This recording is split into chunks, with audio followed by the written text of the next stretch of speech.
Where's the camera? That's it right there.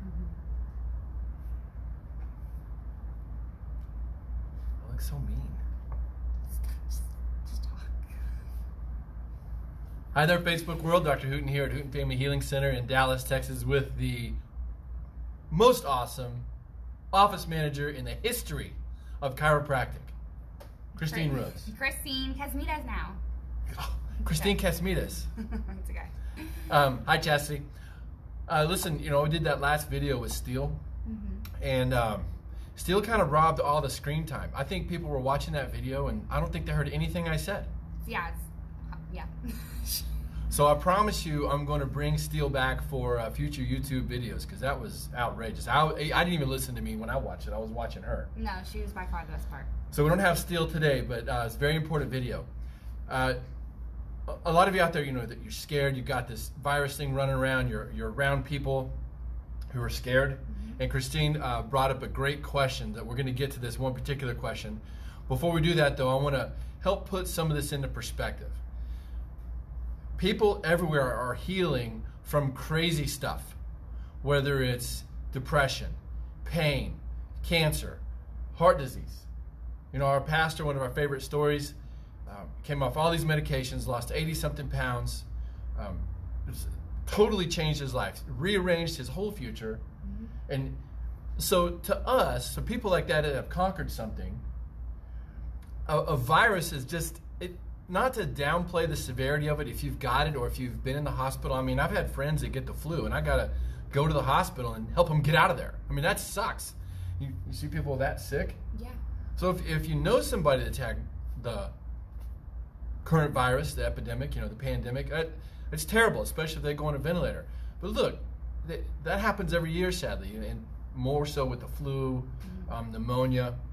So really, this is nothing new, but our culture has really been scared. Now, I want to tell you about one particular patient. Now, you're going to know exactly what I'm talking about.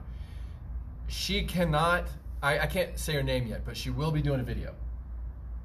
She'll be doing a testimony before long. So just to put it into perspective, how important your whole health is and why you should continue to take care of it, and how vital and essential getting your adjustments are. So here's this young lady, late teens, almost 20 years old, and she came in with these horrible headaches, a couple of anxiety medications, and depression, antidepressants. You know what I'm talking about? I don't know. You'll get in a little bit. We have a lot of those. So she comes in 3 months ago. And now, if you've known anybody with panic attacks, it's this, your heart starts to race, you have this feeling of dread, maybe like almost, am I having a heart attack type moment, you can't catch your breath. Sometimes at night, it catches you at night. It's just awful stuff. You hear people describe what they're going through with these panic attacks or anxiety disorders. I get it. So she comes in here like so many people have, and we tell her we're going to check your spine. So your spine has to be flowing. It can't be obstructed, and your body work right. So we x-ray her neck, and she had never had any complaints with her neck. Never had anybody look at it. Never had an x-ray of it, and we x-rayed her, and at the very top of her spine, it was all jacked up. So we start working on her, and she was hesitant, remember? She was scared. I mean, imagine having a couple of anxiety medications in you. If you don't take them, you feel like you're going to die. Now you're going to come to the chiropractor, and he's about to do what to your neck? Yeah, that's terrifying. Yeah.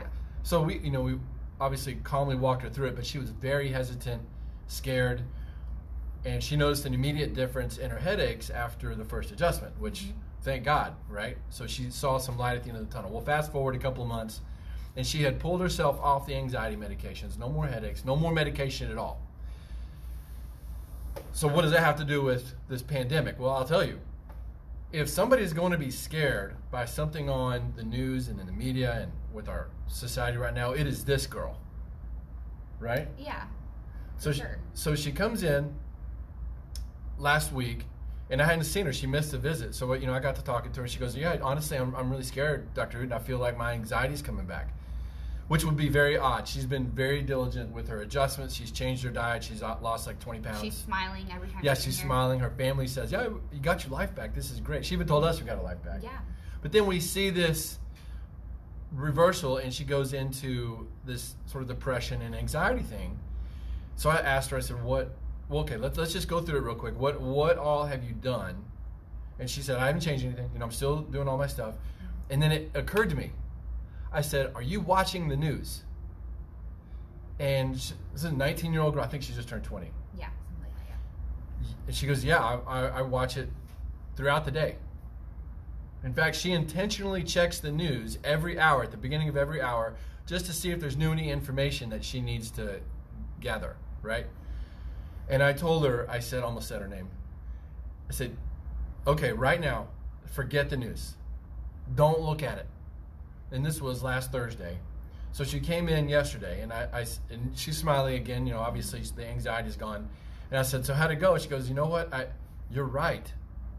You are so right. I haven't watched the news.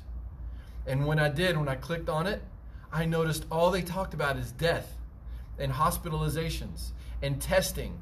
And this person has it. And this person's on a ventilator. And I see we're running out of hospital masks and all this stuff. I mean, and I just was bombarded with all this dread. And I was feeling like crap, so I turned it off. And she goes, I've looked at it twice in the last 5 days. That's what she said yesterday. And I'm not going to look at it anymore. And that's a big message I want to give you today. It sucks out there if somebody's sick. Well, I will tell you, if you're reading between the lines and looking at the numbers, I'm telling you, this particular virus is no more dangerous than the annual flu. It's not going to turn out to be any worse than that. Again, if you're in the middle of it, I'm sorry. If you're a healthcare worker in a hospital, I can't imagine walking into it. I call the hospital the death ward because, you put a bunch of sick people in the hospital, in the same building. Of course there's going to be all kinds of sickness in the air. And the healthcare workers got to go in there. Prayers for that. So she continued to get her adjustments. Now, what does it have to do with it, really? Well, if you stay stressed out, what happens to your immune system? Drops, gets worse. Yeah, if you're stressed and you're worried, is your immune system going to be stronger or weaker? So if you lined up 1,000 specialists, whatever that looks like, and you asked them all, it said, if somebody is stressed out, if they're worried about stuff, and there's already enough to worry about. How many of you have worried about finances in the past? Yeah. Now you got to throw all this on top of it. If you worry, are you going to be stronger or weaker? Across the board, inflammation will go out of control. There's several hormones involved. One of them is cortisol. It stays elevated. I'm telling you, turn the negativity off. Just stop. Maybe that's a silver lining in all this because, I see a lot of people out walking with their family. People are in their houses now. How good does that feel to be around your family? I'm getting more hugs and kisses from my 8-year-old. It's just wonderful. It's hard to have a bad day. And I certainly don't watch. I did get caught up in it a little bit. And I found myself getting angry because I know what it takes to be healthy. And I'm telling everybody, hey, just come in here. We'll get your body stronger, that kind of thing. And I was getting mad at the world had scared some of our patients. Oh, yeah. And that sucks to me. But I totally get it. If you're just that worried and you can't get in here, I'll come to you.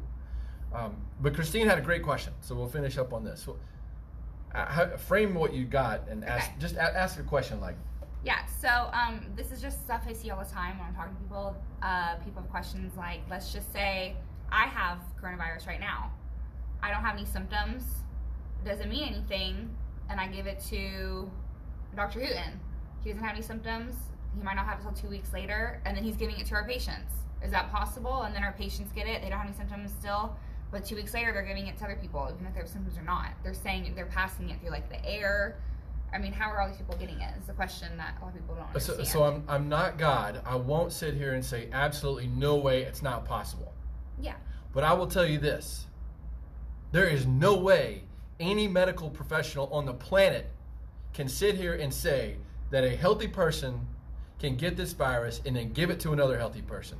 That science doesn't exist. There is no way to study that. It's so out of left field for people to believe that.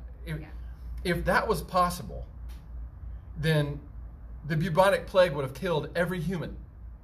The Spanish flu would have killed every human. There's an even bigger undiscussed thing called purpurea fever, but from the 1800s. That would have killed everybody if it was possible for a healthy person to get it and then transfer it to another healthy person. The only answer is this. you have to be healthy. Mm-hmm. And not just by feeling good, you have to be proactively taking care of yourself. Get adjusted, for goodness sakes. For those of you who are patients watching this, I've lost track of how many times people tell me I don't get the cold like I used to. I used to get this upper respiratory infection, it's gone. Adjustments are a huge part. That's power to your body. What else do you have to do? Eat clean. Eat clean. So now that this pandemic is happening, would you say, this is a direct Christine question, now that this is happening, would you say that you and John and Brody, are y'all eating better or worse? We were already trying to eat clean, so. So you're kind of clean, kind of staying the way you were, right? You Yeah. didn't have to change much. No. What do most people, you think, when they're all stressed out, what do they do with their diet? Most people would eat worse. They buy Yeah. a bunch of crap at the grocery store, stock up, and Now, a lot of you watching this, if you're tuning into our channel, obviously you are probably taking care of yourself to some degree. I mean, step that game way up. yeah. You really clean it up and enjoy that time around your family. What else do you need to do? Other than exercise. Did you mention that? I haven't, but look, man, lots of people exercising. I see more people walking and doing things in the park. You know, my kid did some stuff this morning with an exercise dice. Well, good old Christine here is doing the workout group. Mm-hmm. And how are your legs? It's really my arms that I can't move. Your arms, you having trouble moving today? My butt cheeks they're screaming at me. So, look, and we also have personal experience. If you have watched any of our other videos, man, when I tell you, and I saw one of my dear sisters on the channel here, Dr. Rosie Main up in Idaho. Her and I have been together in a third world. If there's such a thing as a fourth world, we were there. I mean, some of these villages we walked through in the deep poor part of the Dominican Republic, where there was Haitian refugees from the earthquake. We were walking through villages where from door to door, the river of pee and poop was draining through, and kids running through this thing barefoot. Heartbreaking stuff. You know, if those of you who've been on a mission trip, you know what I'm talking about. But Rosie and I have taken such good care of ourselves. We didn't walk into that situation worried about our immune system. Now, did we take some precautions? Yes. Did we wash our hands a lot? Yes. But we still hug these kids, and a lot of sick people, man. A lot of weird, disfigured stuff going on down there because they live in that environment. That's what I want to wrap this up with. We no longer live in a filthy environment. The last pandemics that happened, the environment was atrocious. The plumbing wasn't right. There was no water purification to speak of. And in the early 1900s, get this, Americans had not started washing their hands yet. That whole germ theory started over in Europe, and it took decades to get back over here. It wasn't until sometime in the 20s, maybe even the 30s, that we really started engaging in hand washing. Not my opinion. If you want to go read about all hand washing stuff, you can find bits and pieces of it. In fact, the guy that first came up with it, this is what I'll finish on. This is how insane the world can be. And it is insane right now, that all this hysteria, it's too much. It's overblown. I get it if you're sick, if you've been there. This whole distancing thing, stay at home stuff is completely not necessary. And it's insane. Now, back in the 1800s was a different type of insanity. This guy who came up with the idea of hand washing, doctors were not washing their hands between patients. They would do an autopsy, go up and deliver a baby without washing their hands, no gloves, very gross. He came up with, hey, let's wash our hands, and this infection started disappearing, right? And so everybody's washing hands, infection disappeared, but the world at that time believed that doctors couldn't get dirty, and they persecuted this guy. They took him, they checked him into an insane asylum where he resisted, he got beat up, and he died of the same infection that he was saving the world from. And that was in the mid-1800s. Mid-1800s. For another 40 or 50 years, people still weren't washing their hands over in Europe. And then it came over here a few decades later. Look, just the point of the whole thing. If we lived back then, there would be a lot more sick people transmitting this disease. But today, our environment is just cleaner. We have done I won't say it's a perfect job. Like our water supply still has too much chlorine. There's better ways to clean it. But we have plumbing. We have great sanitation compared to 100 years ago, 200 years ago. You just don't have to worry like you used to. Now, if you want to be very safe, I guess just don't, if somebody sneezes, don't go get in their face. Yeah, you wouldn't do that anyways. Yeah, but if Brody coughs and sneezes, what do you do? I don't care. Yeah, why don't you care? It's my kid. What? I mean, what? Are you going to avoid him? No. You stay 6 feet away from him? Never, ever, never. My husband either. And is he sneezing and coughing pretty regularly nowadays? Steele does. Oh man, hopefully one of these times we do a video with Steele, she'll drop a sneeze bomb. Yeah. And this thing of snot coming out of her. I mean, listen, a kid's body is learning how to work. Right, yeah. They don't want to stop it. I mean, she's never had an allergy medication or anything, and she doesn't go to the doctor. She's never been sick. And has Brody ever been sick and to the doctor? No, he's always been fine. You asked that question if he like sneezes and coughs a lot, and he really does. I don't know. I was like, not really, no. You know, I wonder if we first got him adjusted for his hearing and all that was happening. He's got his hearing, by the way. I mean, we were probably so dialed in that his body was so strong. Yeah. You know, you got allergy season happening early this year because of all the wetness, and it's gotten a little warmer earlier, so the pollen is everywhere. Yeah. Don't freak out if you get allergies. Don't freak out if you get a fever or a cold. Please don't freak out. God didn't make a mistake. Even if it's a new mutated virus or whatever, I promise you, you are going to be way stronger than this thing. Yeah. And I wish I could just take the whole world and give it a big hug and say, God made you to be strong. Do not fear.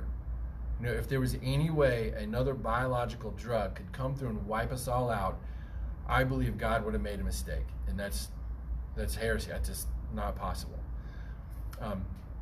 Final thoughts? No. There's a good word for the day. Remember, drugs are bad.